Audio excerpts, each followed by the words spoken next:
Hey, good morning, and welcome to Authentically Me, Tina Brown.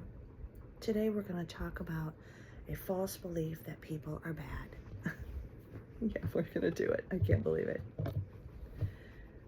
There's a belief in almost my entire adult life that men especially are bad. That men are unsafe. That men think with their penises. That men are stronger, which makes them unsafe. That they're not very smart. Even if they're book smart, they don't have a lot of common sense. This belief that I have held on to about men. They're dogs, they don't stay loyal. They're players, they play games. They're not trustworthy. We're going to talk about where these beliefs came from and how they're really not fair either. Now, I want to tell you right now that my spine is very tight right now. This is something I don't really want to talk about, right? But it's okay. I'm here. The need to talk about it is here. The beliefs are here that this is something I shouldn't go down. Fear is here. And all that is okay. It's welcome here. It's welcome here. And I hope that there's someone out there that needs to hear this, and there must be, because this is what I'm supposed to talk about today. So there's a story that I'm going to try to avoid, right? But there's some facts that'll let you know where these beliefs come from. And we got to look at that in order to decipher true from false. And the first big one is, I was 12 and was molested by, he might have been 20, I don't know. And there was a part of me that really liked it. That is so hard to say, because it felt good. Did I like being molested? No. At 12, your body, right, on its own, without anybody liking it or not liking it or wanting it or not, the body is becoming alive. 12, 13, depending on when all that stuff is happening. And I was alone a lot, let's just say that. Seeking attention, right? That's a truth of this that I don't ever like to admit. There's a lot of shame that has been around this, okay? And this particular man kept giving me attention. I was a tomboy, and it kept giving me attention, giving me attention. And, I'm in the middle of puberty. And I held a lot of guilt over this. I lost friends over this. We'll get to that. And my father did the best he could. He had his own business. He had to be gone. I was in the apartment by myself. And this gentleman, I lived in an apartment complex, lived at the end of the apartment complex. And he ended up one day going down on me. I'd never had any experience before at all. And the thing that's the hardest to say is I enjoyed it. I don't know, mentally I didn't know what was going on, but physically the body got turned on. Now, at the time I didn't know anything was bad going on. I thought, it was physically pleasuring. It was, I got attention that I wanted. Like someone to pay attention to me. I was a lonely kid, my dad was never home. And that's okay, it's not his fault. We all did the best we could. So this is what happens. There's a move that happens. We move away from this apartment complex and we go into this neighborhood that's somewhat fancy, even though our house was not. And I met this young lady, this girl, and I was excited because I wanted to be her friend. And I thought I could make friends here, right? Well, what does a 12-year-old girl do? She tells her friend what happened with this gentleman and that how it felt good, right? Well, thank God that little 12-year-old knew that this behavior was wrong. I mean, what was happening or something. I don't know if she knew it was wrong, but she told her older sister. And then her older sister told her mother. This has a lesson to this. A lot of beliefs came from this. I can feel my spine getting tight before I say this. So one day, I show up to go on the bus to school. And this girl that I thought I was friends with said, I'm not allowed to hang out with you. I don't remember what she said, if she called me a slut or something, I don't even remember. I was so hurt, and I had no idea what she was talking about. My mom says, I can't hang out with you anymore, or something like that. I think I hurt her that day. I don't remember. I remember getting really angry. I don't know if I physically harmed her. I don't know. I don't quite remember that. But what I remember is shame. I didn't have shame about that situation until that day. I didn't understand what happened was bad, or not, let's say not bad. What happened was not okay for a 12-year-old and a man in his 20s. The body felt physically activated, and all of a sudden I have guilt about who I am. I have shame about who I am. I don't know what's happening. The mind is running. All I know is I lost a friend. Now, as an adult, as I got older and realized, wow, I was sexually assaulted by a 24-year-old that shouldn't have been anywhere near a 12-year-old, right? Then anger started coming in. Anger not only at him, right? But anger at the woman, at the mother that didn't call my father or didn't try to help me. And that set in. Instead, there was judgment and fear and don't hang out with her. And in my little mind, created this thing where these type of people were no longer good or safe for me to be around. And it caused a prejudice to happen. And the prejudice that I carried for years was yuppie, rich, matchy people. That sounds horrible, I know, right? But like I called it like the red sweater club, like the families that, like the soccer mom club. And this is not to offend any soccer moms, so just breathe if you're listening to it. It's just what the mind started solidifying around what had occurred. Because I didn't feel safe. I felt I was judged and then pushed out of this friendship that I really longed for. I really wanted. And as an adult, realizing that, or as a teenager, realizing that and becoming a woman and going, I would never have done that to a child, right? I made that up. The mind created that too, and just put so much judgment on this family. How could they do this? Created this victimhood in myself, right? How could you push a little girl out that didn't know? Why didn't you tell my dad? Why didn't you call the police? Why didn't you help me instead of judge me? Right?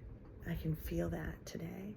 All I wanted was love and attention, and I didn't know any better. And you know what? I do this to myself because I'm not going to abandon Tina. I don't abandon you, Tina.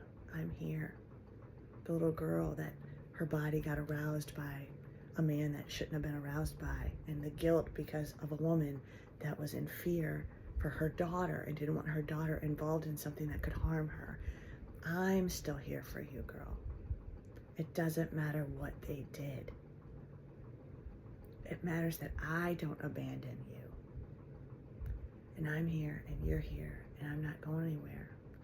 And this story is a story that has allowed me, given me excuse to blame so many people and be such a victim and judge and create this sweater club, I called it. So then from now on, any woman that looked like a soccer mom or that had matching siblings, or they would see out to dinner and I would start teasing them and heckling them. And in my insides, I call it the bravado, the shoulders would go back because I was afraid of them. That's my truth. I was afraid of them, and they weren't trustworthy or safe anymore because they didn't protect, they harmed on top of harm, right?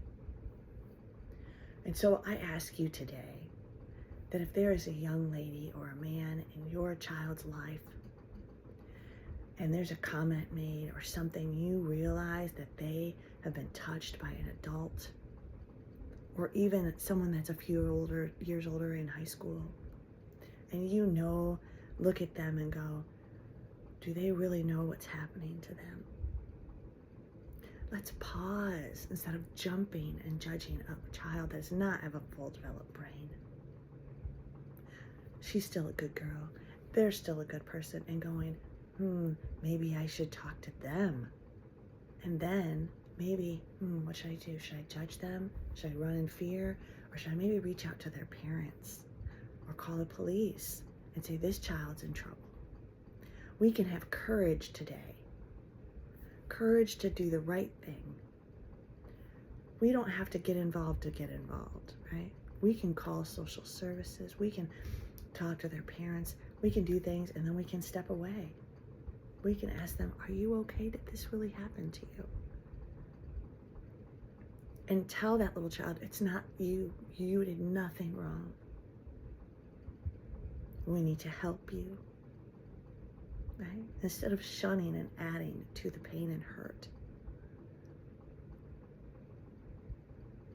And today, I can't believe I can talk about this. I'm not angry at that man. I forgive him. I bet he suffered some serious guilt and some shame for touching a little girl. And I don't feel guilt. I forgive you, Tina. I forgive this body for responding in a normal manner. Once again, there's no forgiveness necessary. The body is going to respond it's going to respond the way it responds. It's a body. It's not me. Just like the mind is not me, the body is not me. The shame comes from outside sources. All of it, it's done. It's past. It's okay. Now, I could live in a belief. I have lived with this belief that men are awful, even though I've been married to men, right? And I have tried. I would love to be a lesbian, but I'm just not. I don't know. But I will tell you, on top of that experience, I learned there's some beliefs that came up. 1, men were bad. 2, fancy people that were yuppie looking and had their stuff together were not to be trusted. 3, I was on my own, and friendships were not safe. I needed to keep stuff to myself. All those beliefs were formed through that particular scenario. And so today, let's go back. It's already 14 minutes. I'm like, oh gosh, it's long. But let's go back, and I'm going to ask myself some serious questions. And I want you to follow along if you can, or talk to your counselor about this if it brings anything up. I'm going to look at it and go, is it true, Tina? I'm talking to my little self. Is it true that you are bad because your body, while it was maturing and going through this phase of development, responded in a sexual way to a sexual act, even if it was done by an adult? I don't like saying any of that. It's very uncomfortable. But the reality is, no, I'm not bad. You aren't bad, girl. No. No. You're normal. The body was doing what the body does. And it had nothing to do with bad or good. You were a good child.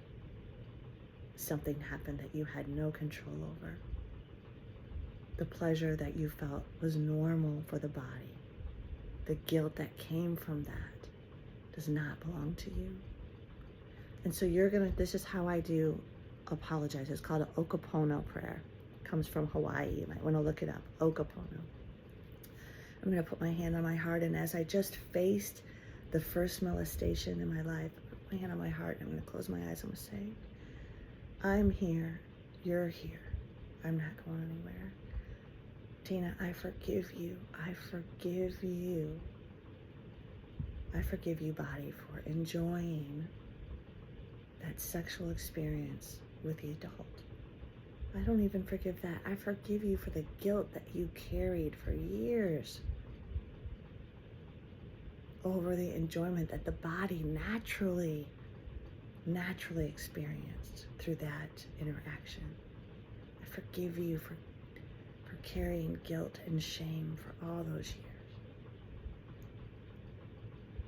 Please forgive me. I love you. Thank you.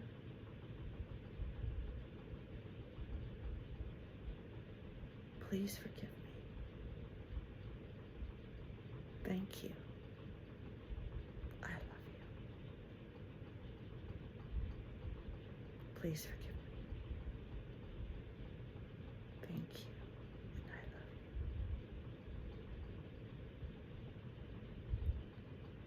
What I'm forgiving is the beliefs, the false beliefs that all are bad. We're going to do that next.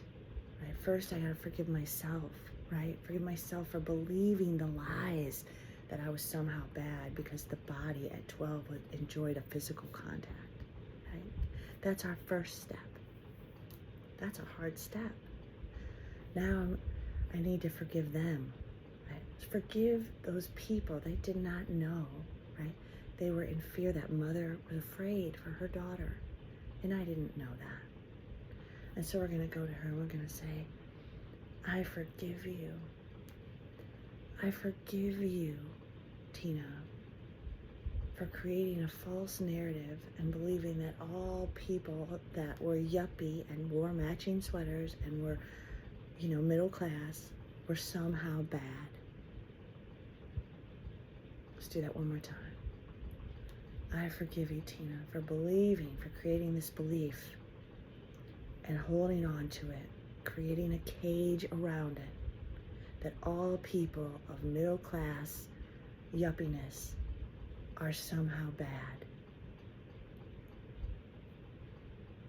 I'm going to do this one more time. I like threes. I forgive you, Tina, for believing and creating this false narrative that all middle class yuppie people, soccer moms, are untrustworthy, are faulty in some way, because the belief that all they care about is what they look like, and that they didn't care about you. That is not true. They were afraid, and it's okay. It's okay that they were afraid. It's okay that they responded the way that they did. And I forgive them. I forgive you. I don't want to say her last name, but I forgive you, that family, for judging a little girl, for not helping. I forgive you. I forgive you. I forgive you.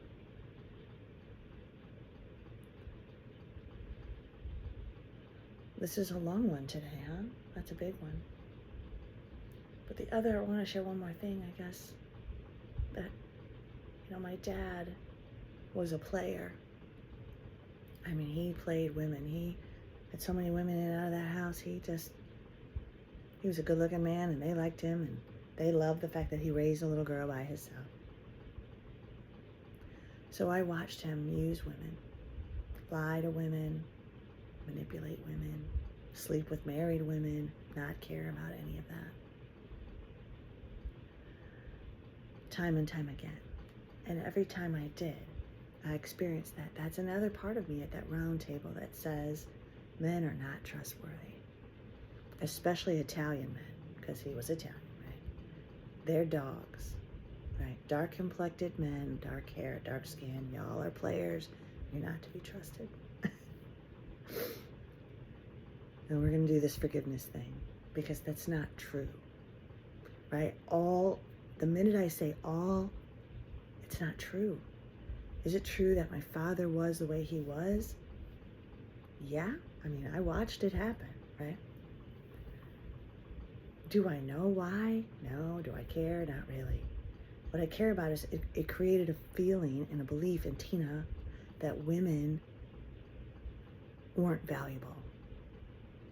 That women were just objects to be had. And as soon as he had them, he threw them away. And that we don't have value. Even his daughter. And the truth is, I don't know if he believed that way. He probably did not believe that way. Lots of people liked my dad, right? But what this adolescent mind took from watching him whirl through these sexual experiences with these women was that we aren't valuable. And that's what we're good for, I guess, right? So we're going to go and do Okapona with this. First to self. Self, Tina, I'm so sorry that you watched your father twill out women like they were nothing. And they took it from him and came back for more. I forgive you, Tina, for judging them and creating a belief that we were not valuable and creating beliefs that all men were like that. That's not fair. Please forgive me for believing and casting that wide net of judgment on all those men and all those women. I also really judged women that were weak and fell for that crap. And, I have fallen for that crap as an adult, and it has nothing to do with anything but the need to be loved or attention or whatever. Something inside is broken, right? And so we're going to go, and it's not really broken, it's just an experience. We're going to forgive ourselves for that, and we're going to say, I forgive you, Tina, for judging those women as weak, as suckers. I forgive you, Tina. Please forgive me for judging those women as suckers and judging those men as players, and just all those beliefs were wrapped around it.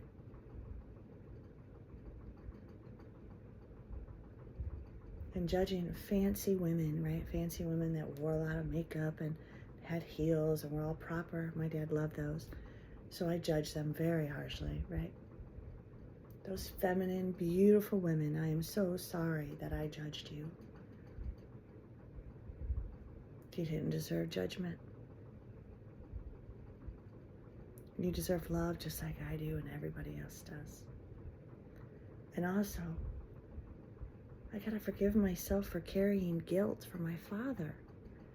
I used to feel guilty about his behavior because I would go to school with the wives, or with the children of the wives of these women. All this is happening. And it's okay, I'm not a victim of that. What created the feeling of victim in that is I felt somehow this thing started happening to me where I felt responsible for the behavior of an adult male.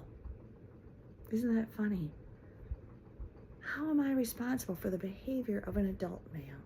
I was mortified by it. I was embarrassed by it. And I took that in. Now today I realize that's a lot about codependency and all this stuff. But the simple solution is it's not real.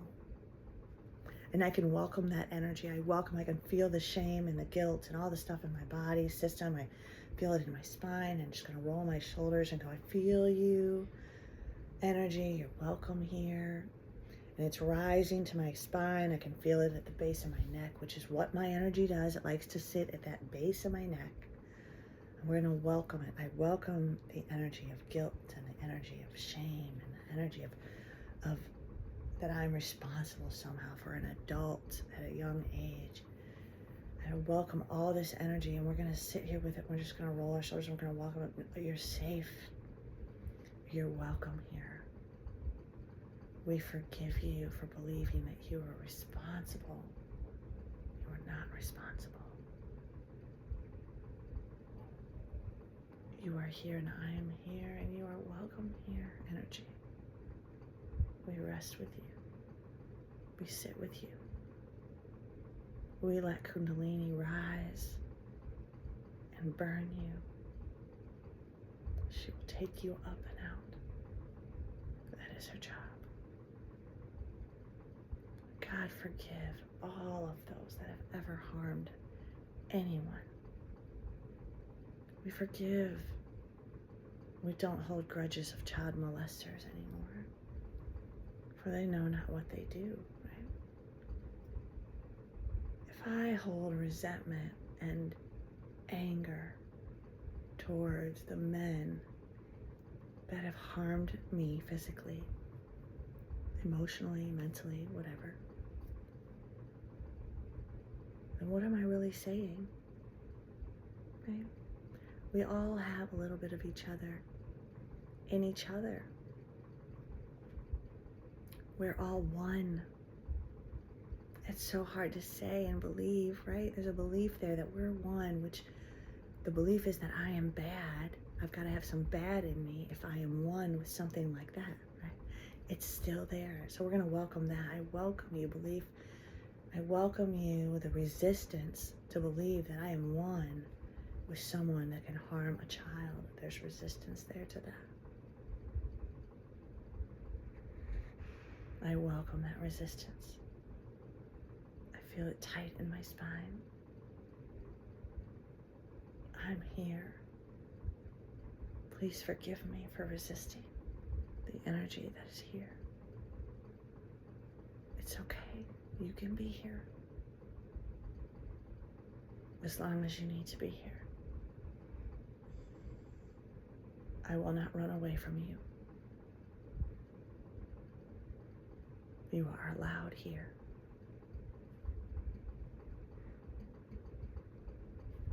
I need do nothing but allow the spine to feel the way it does, the energy to move through the way that it needs to release pain. And what I learned was what happens with pain and what I hang on to with pain releases with pain. I did not create that, and I don't know who did, but I learned it from a lady named Anne Blanchard. So look her up. But what I hold on to, what I resist persists. Those are some things. And what I cling to creates those cages, creates another cage. What I don't forgive creates another cage for me, not them. And I can rock myself and I can say, it's all right, girl. It's all right. Nobody did anything like to you. It wasn't about you is what I'm saying. It wasn't about me. Even the older man down the road that put his self on me wasn't about me. Even him today, I am not separate from. It makes me want to cry. I welcome you, molester at 12. I don't remember his name. I welcome you into my fold. I forgive you. You are me and I am you. We unite in oneness with love, dignity, respect, and forgiveness.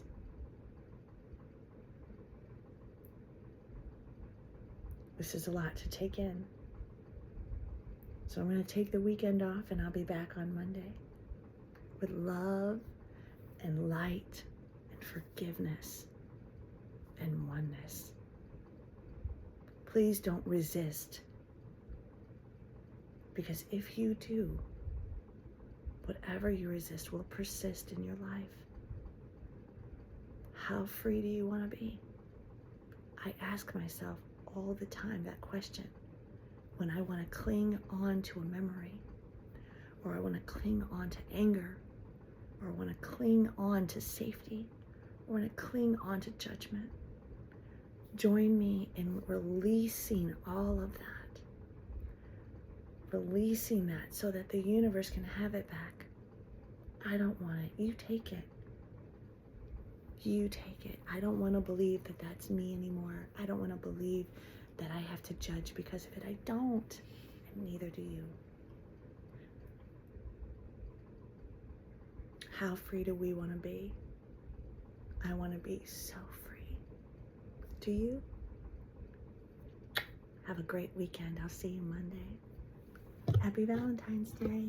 Bye.